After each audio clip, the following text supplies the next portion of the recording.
We moved to Dubai only after we were thrown out of Kuwait by Saddam Hussein. And then my brother came to Dubai in the year 1991. And I joined hands with him in 92 because he believed we could be a strength and a force. And the reason for our success is unity. Today, if you live in the Middle East, you've surely heard of Danube Bilmart. This is the story of how Danube Bilmart was built. Rizwan, as you were telling us in your house that you came to Dubai in 91. So what happened when you came here? How did you start your business? What is the first thing you did? Just tell us a bit more about 1991, as I told you in my house, that I came to work for a friend. I started working with him from 91 till 93, I worked with him. And 1993, I started the company called Danube Building Material. So how did you come up with the name Danube? What does it really mean? I'm sure everybody knows there's a big river in Europe. Now that flows across the whole Europe. And we used to buy a lot of material, especially the wood from Europe. And I don't know, somehow I felt that rather than having a very common name, let me put it a more European name, so that would help the company more longer. Now initially when I went to register this Danube, it was not being registered by the economic department, saying it's an English name and it's an Arabic country and used to have that Arabic. In the initial days, we had this problem. So somebody suggested to me that why not, instead of Danube, make it Al Danube.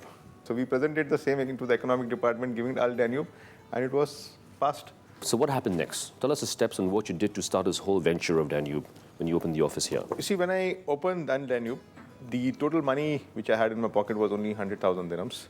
That's it. Which I had saved over working for more than 15 years. That was the only money I had in my pocket. Which 100,000 dirhams went into the establishment of the company. With such limited capital. So when you started the company, then what happened next? Initially, we started with brokerage. When we say brokerage is indenting, wherein I put the buyer and a seller together, and I get my 1% or 2% commission. You get the people together and you get a cut from commission. So it was not an easy task to convince all these big guys over here that you please buy from me and I can offer you better than what you're buying. And it so happened that I managed to get one good agency of a product which they were all buying with the connection which I had in Kuwait. Now that was, I would say, the breaking point where there was some breathing for me to move forward. With that agency which we had, the buyers who were saying not to buy from me or they wouldn't want to buy from me, they had to buy from me because the agency was given to me and they were forced to buy from me. That gave me a foothold with all these buyers and that's how we started our journey. How did Danube come to be such a big company after that? You see, these brokerage continued for 2-3 years wherein I was buying and I was selling. This was okay. I mean, I was making some money, but not going any far. It was only helping me to take care of my expenses.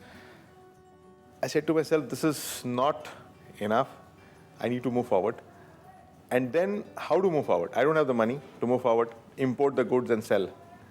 But what I had was the connection, the credibility in the market, because all these people whom I was working, buying for them and selling to somebody else, they knew me for 15 years. And then I approached them and I said, look, boss, I don't have the money, but you supply me some material on consignment basis. Maybe a very small consignment, $25,000 or $50,000 documents, you give it to me. I will take it in my name. I will sell this document and I will pay you back. Not easy, but touch wood. Again, successful over there. I was able to convince the suppliers. And then with a little bit of turnover, I approached the banks. I told the banks, look, I'm doing this. The suppliers are trusting me, so why don't you also trust me? Luckily, banks also support me. Then we decided, okay, let us open take a small warehouse. So we started with our journey in Sharjah. Then I decided, okay, Sharjah is a smaller market. I have to move it to Dubai. And luckily, we got a very good place in heart of the Dubai market, in the Salahuddin Street, where our shop still exists over there. We opened in Abu Dhabi, and then one by one started Attain and Ras Al Khaimah and everything. We managed to open in all the Emirates. So now how many people do you have working for you at Danube? About 1,400 people. I know in 2008 when the whole recession happened, how did you cope? Because you've come such a long way from when you started out. But how did you cope during the recession days? What did you do differently? During the recession, we were multiplying in the building material business, which we were already doing it. But before the recession came in, we also conceived one idea of a new concept called Bilmart. So in that recession, very difficult to take that step, but somehow we all got convinced, including everybody in the office, that we should go ahead and start this Bilmart. And we went ahead and opened that first shop in Bilmart, which is still a flagship store today. And touch wood, that business which we did in that recession is today paying off the rewards. So in the last 2 years, Anish, we were able to open 10 Bilmart stores and planning many, many stores in the future. I would like to show you, Anish, so let me take you around. Sure, absolutely.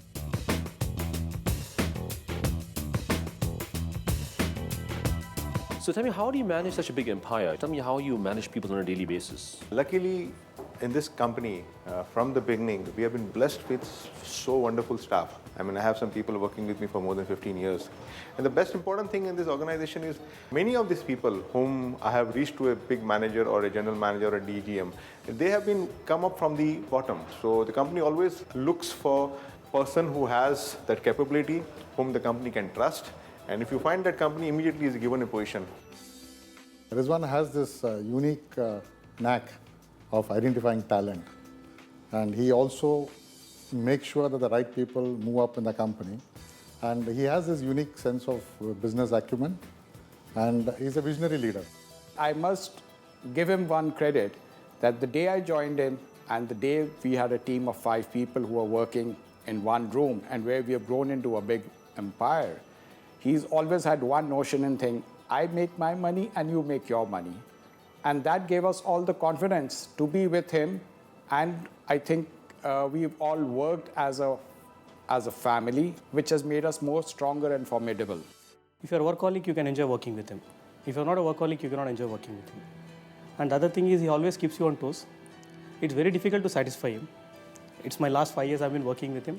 He always expects much more than what you're doing. And that's what I really enjoy working with him, actually.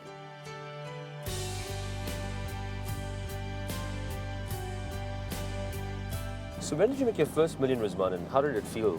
I think the first million, I would say, I made in my 3rd or 4th year of my business, because we did a business of almost 16 million dirhams or that particular year. And I'm sure I've made that first million that year. Asking about how I feel about it, of course you feel at the top of the world, because with the struggle which you go through when you want to start your business, sometimes you lose on something and again want you to come up out of that. So after going through all that phase, when you make your first million, that is the time you really feel that you have really, really done something, and now there's nothing which can let you down. You have So to go forward. did you kind of celebrate when you made your first million? I know you felt great, but... I mean, yes, celebration means you got that feeling that, yes, this is the time now, I'm going to move forward, I'm going to take more challenges, I'm going to take more risk. So definitely the celebration was there. But to add on this, I mean, a lot of people would be working very hard, a lot of people will be working very hard, a lot of people will be genius about it. But the most important factor which requires for you to be in the business or making your first million is the luck factor. And to me, I think my luck factor, I would contribute a lot to my wife. I've been always saying that she's my lucky charm, who always prays for me and gives me that luck factor. So tell me, you've come such a long way when you came from Kuwait. You started the business in '93 that time, and you've come such a long way now. So what does success really mean to you? It's more important that you feel happy when the people around you, especially the 1,400 people who are working around me, are happy, the families are happy, they're taken care of.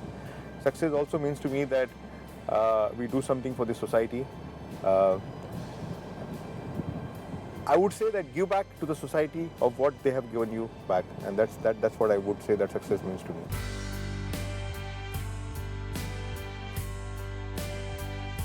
Today, after 18 years of success, we've never been able to see anything of pride on my brother's face. He's always down to earth, and he leads from the front. Like they always say that the captain is as good as the team, but I'm very blessed, and the whole of Danube team is blessed that we have been led by such a great captain.